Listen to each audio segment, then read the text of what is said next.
Hey guys, Thursday நைட்டே husband inform பண்ணிட்டாங்க சிறுவாச்சல் மதுரகாளி அம்மன் போகலான்னு சொல்லிட்டு. சரி, ஏர்லி மார்னிங் காலையிலே எழுந்துச்சு நாங்களும் கிளம்பிட்டோம். அங்கே போயிட்டு ஒரு அர்ச்சனை தட்டு எலுமிச்ச மாலை நெய் தீபம்னு சொல்லி வாங்கிட்டு விளக்கெல்லாம் ஏற்றிட்டு உள்ளே போயிட்டோங்க. அங்கே போயிட்டா திடீர்னு ஒரு சர்ப்ரைஸ். என்ன விஷயம், சூப்பர் ஹாப்பியான விஷயம்னா, எப்பயும் கம்பி மாதிரி இருக்கும் அங்கேயே எட்டக்கே நின்று சாமி பார்ப்போம். இன்றைக்கி உள்ள பிரகாரம் வரைக்கும் கூட்டிகிட்டு போயிட்டு எல்லாருக்குமே சாமி தரிசனம் கொடுத்தாங்க.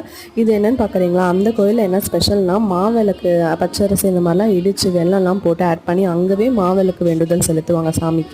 நல்லா சூப்பர் ஹாப்பியாக சாமி 2 பேரும் பார்த்துட்டு ஒரு பாசிட்டிவ் வைப்ஸோடு நாங்கள் கிளம்பிட்டோம். காலையிலே இருந்ததுனால சீக்கிரமாக எழுந்ததுனால பசிச்சதுங்க 2 பேருக்குமே. வயிறு வேற கவானதா. சரி, நான் நல்ல ஹோட்டலாக போயிட்டு சாப்பிட்லாம் அப்படின்னு சொல்லிட்டு நான் ஃபஸ்ட்டு எனக்கு வழக்கம் போல் பிடிச்ச இட்லி சொல்லிக்கிட்டேன். ஹஸ்பண்ட் பொரி சொல்லிக்கிட்டாங்க. ஆளுக்கு ஒரு வடை, கடைசியாக சுட சுட பொங்கலும் சொல்லியாச்சுங்க. 2 பேராலையும் சாப்பிட முடியல, ரொம்ப ஃபுல்ஃபில்லிங்காக இருந்து. இவ்வளோ விருந்து சாப்பிட்டுட்டு ஃபைனலாக காஃபி இல்லாமல் எப்படி, நல்லா சுட சுட ஒரு ஃபில்டர் காஃபி சொல்லிவிட்டு திருப்தியாக சாப்பிட்டுட்டு கிளம்பிட்டோம்.